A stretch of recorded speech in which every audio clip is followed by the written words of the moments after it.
വിശുദ്ധ മത്തായി എഴുതിയ സുവിശേഷം അധ്യായം 2. ജ്ഞാനികളുടെ സന്ദർശനം.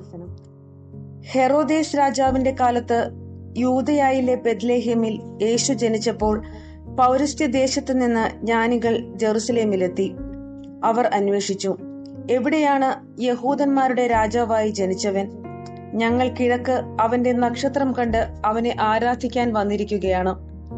ഇതുകേട്ട് ഹെറോദേസ് രാജാവ് അസ്വസ്ഥനായി, അവനോടൊപ്പം ജെറുസലേം മുഴുവനും. അവൻ പ്രധാന പുരോഹിതന്മാരെയും ജനത്തിന്റെ ഇടയിലെ നിയമജ്ഞരെയും വിളിച്ചു വരുത്തി, ക്രിസ്തു എവിടെയാണ് ജനിക്കുന്നതെന്ന് ചോദിച്ചു. അവർ പറഞ്ഞു, യൂദയായിലെ ബെത്ലഹേമിൽ. പ്രവാചകൻ എഴുതിയിരിക്കുന്നു, യൂദയായിലെ ബെത്ലഹേമേ, നീ യൂദയായിലെ പ്രമുഖ നഗരങ്ങളിൽ ഒട്ടും താഴെയല്ല. എന്റെ ജനമായ ഇസ്രായേലിനെ നയിക്കാനുള്ളവൻ നിന്നിൽ നിന്നാണ് ഉദ്ഭവിക്കുക. അപ്പോൾ ഹെറോദേസ് ആ ജ്ഞാനികളെ രഹസ്യമായി വിളിച്ച് നക്ഷത്രം പ്രത്യക്ഷപ്പെട്ടത് എപ്പോഴാണെന്ന് സൂക്ഷ്മമായി ആകാംക്ഷയോടെ അന്വേഷിച്ചു. അവൻ അവരെ ബെത്ലഹേമിലേക്ക് അയച്ചുകൊണ്ട് പറഞ്ഞു, പോയി ശിശുവിനെ പറ്റി സൂക്ഷ്മമായി അന്വേഷിക്കുക. അവനെ കണ്ടു കഴിയുമ്പോൾ ഞാനും ചെന്ന് ആരാധിക്കേണ്ടതിന് എന്നെയും അറിയിക്കുക. രാജാവ് പറഞ്ഞത് കേട്ടിട്ട് അവർ പുറപ്പെട്ടു. കിഴക്ക് കണ്ട നക്ഷത്രം അവർക്ക് മുൻപേ നീങ്ങിക്കൊണ്ടിരുന്നു. അത് ശിശു കിടക്കുന്ന സ്ഥലത്തിന് മുകളിൽ വന്നു നിന്നു. നക്ഷത്രം കണ്ടപ്പോൾ അവർ അത്യധികം സന്തോഷിച്ചു. അവർ ഭവനത്തിൽ പ്രവേശിച്ച് ശിശുവിന്റെ അമ്മ കൂടിയായ മറിയത്തോടുകൂടി കാണുകയും അവനെ കുമ്പിട്ട് ആരാധിക്കുകയും ചെയ്തു. നിക്ഷേപ പാത്രങ്ങൾ തുറന്ന് പൊന്നും കുന്തിരിക്കവും മീറയും കാഴ്ചയർപ്പിച്ചു.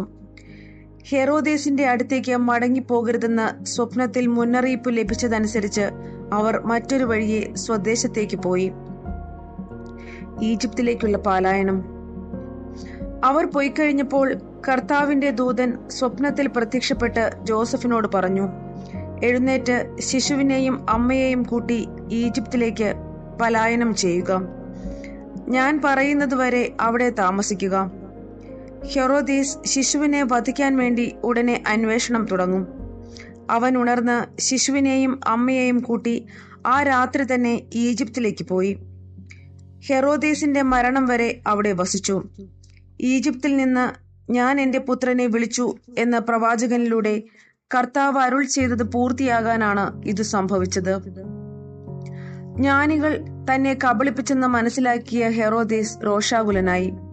അവരിൽ നിന്ന് മനസ്സിലാക്കിയ സമയമനുസരിച്ച് അവൻ ബെത്ലഹേമിലെയും സമീപ പ്രദേശങ്ങളിലെയും 2 അതിൽ താഴെയും വയസ്സുള്ള എല്ലാ ആൺകുട്ടികളെയും ആളയച്ചു വധിച്ചു. ഇങ്ങനെ ജെറമിയ പ്രവാചകൻ വഴി അരുൾ ചെയ്യപ്പെട്ടത് പൂർത്തിയായി. റാമായിൽ ഒരു സ്വരം, വലിയ കരച്ചിലും മുറവിളിയും. റാഹേൽ സന്താനങ്ങളെക്കുറിച്ച് കരയുന്നു.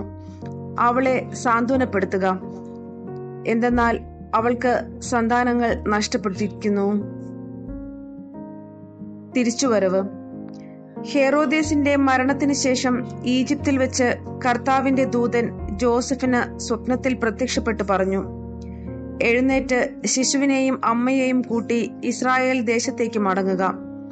ശിശുവിനെ വധിക്കാൻ ശ്രമിച്ചവർ മരിച്ചു കഴിഞ്ഞു. അവൻ എഴുന്നേറ്റ് ശിശുവിനെയും അമ്മയെയും കൂട്ടി ഇസ്രായേൽ ദേശത്തേക്ക് പുറപ്പെട്ടു.